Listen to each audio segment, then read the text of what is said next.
Hello, friends.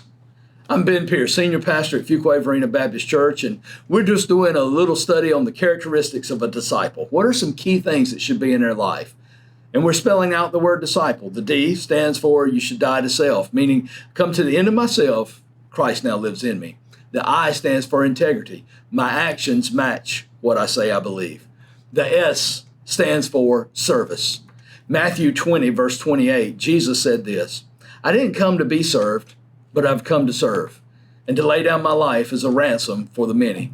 So in other words, if we want to be like Christ, we need to make sure that we're servants. What are the key characteristics of being a servant? Well, I believe the first characteristic is you've got to be humble. You got to be willing to say, I'll do whatever it takes to help someone. I believe Dave Thomas gets this right. Dave Thomas, CEO or former CEO of Wendy's, said he got his MBA before he got his GED. It stands for mop bucket attitude. In other words, he was willing to do whatever he had to do, if it means mopping the floor, and he owns the company.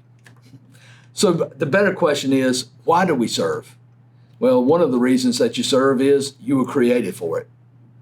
Ephesians 2:10 says that you are God's masterpiece, created for good works. In other words, we're not saved by works, but when we are saved, we'll want to do good works and we'll want to serve others.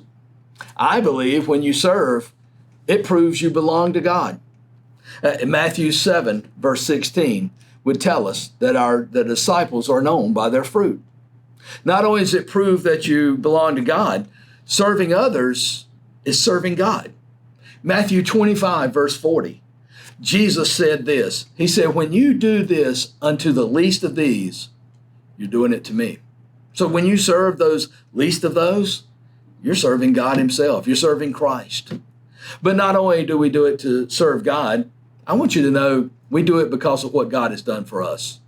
Romans 12:1, because he has done so much and been so merciful, we serve others. It makes life meaningful. 1 Corinthians 15:58 says that no matter what we do, it's not in vain. So from changing a diaper to mopping a floor, whatever we do when we do it for the Lord, it's not in vain. And last but not least, when you honor the Lord will honor you. That's John 12:26. So let's make sure, as disciples of Christ, that we are servants as well.